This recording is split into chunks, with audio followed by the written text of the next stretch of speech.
Alright, so the Walking Dead update, the knight got some pretty strong buffs, so I decided that this is the best time to try out his silly add-on, which is the Town Watch's Torch. So, while a guard is hunting a survivor, you gain undetectable. Paired with Dried Horse Meat, the guard hunts the survivor 4 seconds longer. So basically the idea is that we're going to be using a guard to keep one survivor busy while we gain undetectable and use the undetectability to hopefully sneak up onto a survivor on a gen or just in general. But yeah, we also got Tinkerers, so we know when the gen is about to pop, and we also gain undetectable that way, but that's basically the build, so let's just get straight into the games. Alright, we have Auto Haven Wreckers. I feel like this should be a pretty good map. And also, I just want to say, we won't be using the guards like, I don't know, a pro player or something, because the main focus will be just getting the guards to gain undetectability. But yeah, either way, I think we can just get the M1 on this survivor since she didn't do like great pathing. And oh my god, why is she downed? Oh my, that was the worst plot twist I think I've ever seen in my life. She got injured and then 2 seconds later, literally plot twisted. Didn't even try to wait, I don't know, 5-10 seconds, anywhere to get like far away. But yeah, let me just use this guy to break this pallet quickly, and then we can go, you know, get the survivor. I don't think he gets far. I will actually just use my guard. Oh my god, I'm lagging like crazy. To patrol and hopefully gain undetectability, and perfect. Now the other survivor hopefully won't expect us to come there. And yeah, hopefully they don't see us. I mean, now they did notice, but you know what I'm saying. We can just get them one on this Michaela or whatever, Yunjin Lee. And I know the other gen has Tinker activated, but you know, we've been focusing on these 3 survivors since that's a lot of pressure. Either way, I will just get this guard up, so when she drops this pallet, then you know, we can just break it instantly like this. But yeah, she went to a loop with no pallet, so we can just get the M1 here, and perfect. I don't think there's any survivors nearby, and even if, we can just pick up from this side, and nobody should go for the pallet save, and nice. We've also got a painters here, so that's great. And then we can go for this gen. Oh, and nice. I think someone's in this area, so hopefully at least get a chase, and nice. We are undetectable now, so hopefully you can surprise the survivor, and nice. We've got the Feng here. I don't think she was like far enough away to, you know,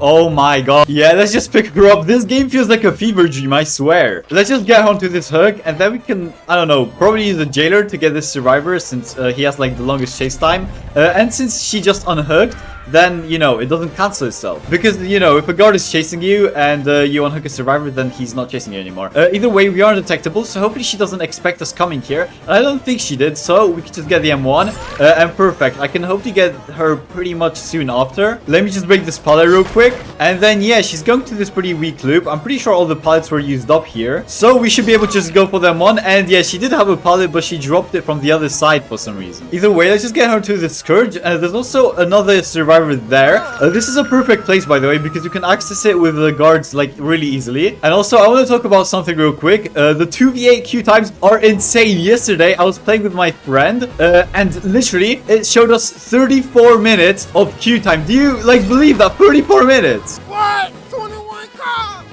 Oh my god, she walked into us right here because of the undetectability. So that's, you know, one good thing about this. But yeah, I literally decided to take a nap while we were at the queue times, and I told him to call me after the game started. And it literally took like 40 minutes because he even took longer than it said. And after 40 minutes, the game started. I heard my phone ring and I woke up and I got to playing the game. But that is actually insane that we had to wait 40 minutes to, you know, let the game start. But either way, she did use the dead hard. But I can use my guard here to hopefully catch her.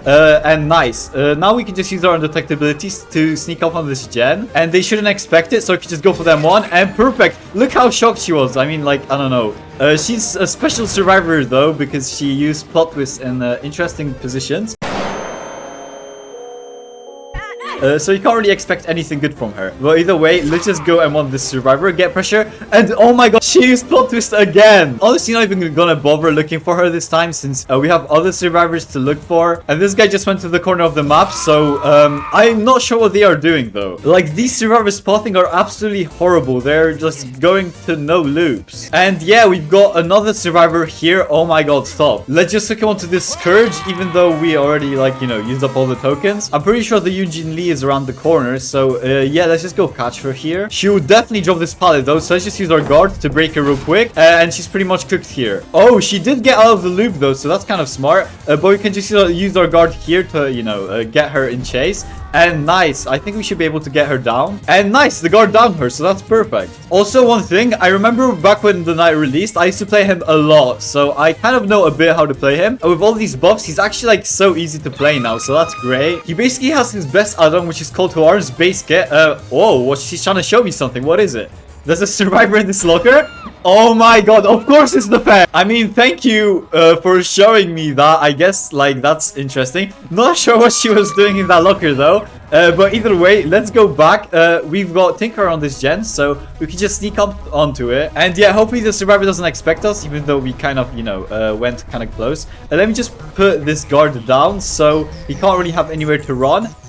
Where the hell is he? Oh, there he is. I used the wrong one by accident, but it still should be fine because, you know, we kind of got pressure on him. And yeah, we can just get him down here, so that'll be fast. And then we can use a guard to, you know, go to that gen since you've got Tinkerer. This is the best part about Tinkerer on the night, is that you know which gens have high progress and which doesn't. Like, you can just send out a guard to stop the gen from progressing, then, you know, doing it yourself. But yeah, let's just kick this gen. I do really appreciate the survivor for showing me the Fang, although it kind of helps her more than it helps me. Let's just go for that one though, since you know the Fang wasn't really doing anything useful to her team. But either way, she doesn't have like anywhere to go. She doesn't vault the window for some reason, so we can just get her here. And yeah, that's gonna be perfect. All three of these survivors are deathing, by the way, so after we hook them, then they're gone, just like this. So now we can go back for that gen, since I'm guessing, oh yeah, never mind, they're working on this one. I was gonna say they're probably working on that one since it has a lot of progress, but you know what, I guess this is closer, so I'm not complaining. And yeah, I swear this game feels like a fever dream. These survivors aren't doing anything like good. I will just use this guard to, you know, patrol to hopefully catch her. And nice, now we're undetectable. We can leave her alone so that the guard hopefully downs her and we can go find the other survivor. But yeah, either way, we've got her here. So we didn't find the other survivor, so might as well go back for this one. Let's just use our guard. I was expecting her to, you know, get that pallet down, but she didn't. But that's fine though. Let's just break this guard, because fun fact, if you M1 a guard, then it cancels. But yeah, I'm pretty sure they're working on this gen. So yeah, as I said, it just popped. Let me just use a guard to hopefully catch her, but nah, for some reason she went outside. You know what, let's just get her here. She doesn't make that window, so that's gonna be perfect. And let's just go find Hatch now. Oh, and we found the scratch marks, which means he's nearby. So let's just use our guards to catch up to him, hopefully pretty quick, so that, you know, he doesn't find the Hatch before us. And also, we're gonna be undetectable, so he won't see our red stain, which means you can do like a little bit more mind games. But yeah, because of the guard, we're just gonna be able to get him here, so perfect. And yeah, let's just mori him.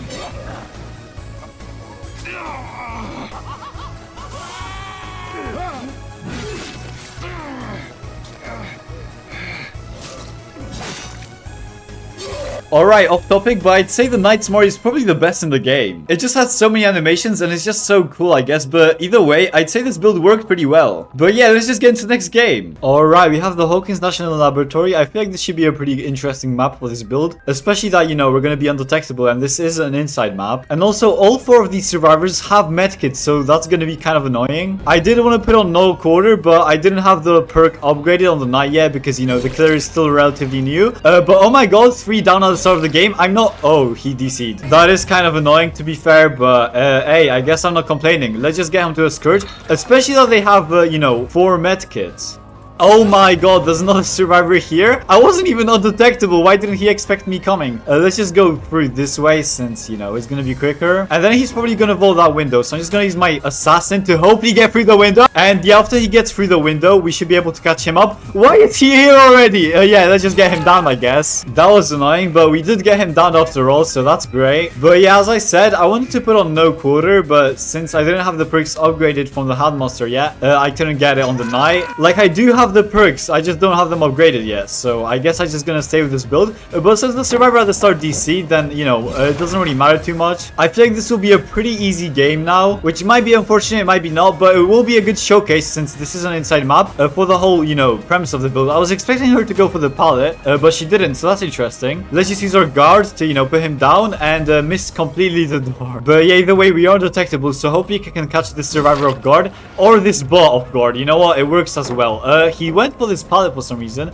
Let me just use the guard to break it quickly and then we can go around. And yeah, he's gonna get down here because of that. Even though it's a bot, then, you know, it kind of works the same. That gen upstairs, it's probably gonna get popped, but yeah, just like I said, it doesn't really matter since it is the one upstairs, so it's the least one I really care about. And nice, you can see some scratch marks here and you can see a survivor doing a glyph. So oh my god, we missed that M1, but it's fine. Let's just go around. I will use my guard to hopefully get her here, and she should be in chase now. So let me just break this pallet, and now that we are undetectable, we should be able to just, you know, surprise her, or just surprise any survivor. But yeah, we find more scratch marks here, so let's just go after them. And nice, we've got the bot and the Lara. I would just injure the Lara since she is a real person, so chasing her first will be more important. She didn't go for this pallet though, but the bot is like body blocking, I guess. Interesting. And yeah, we've got another survivor here. I used the guard to hopefully catch the Lara, but she didn't go for the guard. But we can just go for this survivor. We got the M1. Why did the guard go for him while I was chasing him? That's kind of unfortunate, but I'm pretty sure the Lara is here. And yeah, I can see scratch marks, so let's just go around. Let me just pretend I'm going that way, and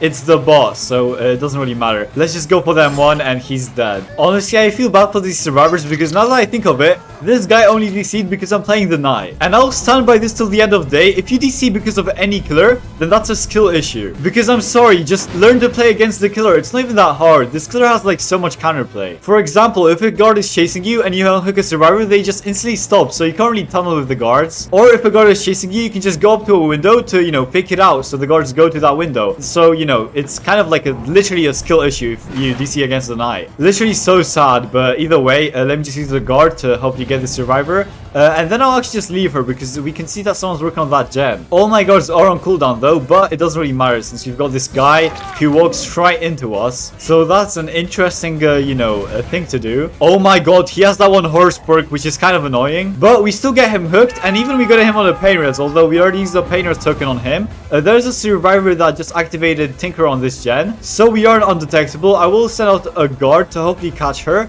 although it is kind of too far. But we did still get her, so that's lucky. Hopefully she has to drop down here, and yeah, she got injured now, and because of that we can hopefully get her here. So yeah, that's a down. Honestly, these survivors aren't doing even that bad for, you know, one survivor DCing. But yeah, let's just get her into this hook, and then hopefully you can go up to the other survivors. So yeah, they're healing down this hook. I'm not sure why I went for that M1 so early, but either way, it doesn't really matter, so we can just go for the M1 here, and then we should hopefully be able to catch up to her pretty quickly. I will just use this guard to, you know, break pallets really fast, just like this, and then we can just go for this device. So let's just go for the M1, and I will just instantly go hook him, to be honest. And then we can go back for the two other injured survivors. He's also dead, so now there's only 2 survivors left. And yeah, you can see her there far in the distance, so hopefully you can get her, although I'm pretty sure she went upstairs. And Tinker just activated on that gen, but that actually helps us in this situation since we are undetectable, so we can just catch the survivor of guard. And oh my god, she was you know, how is that status effect called? I'm not sure, I don't remember. I think it's a drawing, but I'm not sure. I have like 1,000 hours in this game, and I still don't remember the names of all the status effects. Oh my god, enduring is literally the name of that one hillbilly perk. I'm not sure what I'm thinking. I literally don't remember what it's called. But yeah, let me just summon a guard here in case she's going for the unhook. But the other survivor just died, so I guess it's up to hatch now. Oh, and the hatch spawned right next to us, so let me just close it real quick. And she did have adrenaline, but we are playing as the knight, so even though the gates are really far apart, we can just use our guards to, you know, patrol them, just like this. So if she was working on this gate, then she would be interrupted. Oh damn, she did actually get out of the gate, so GG's. Yeah, even though we had the guards, then the gates were just way too far apart for us to patrol them up, you know, twice at the same time. But yeah, if you enjoyed the video, make sure to like, subscribe, and, you know, do all the other stuff because I really appreciate it. And yeah, I'll see you in the next video. Bye.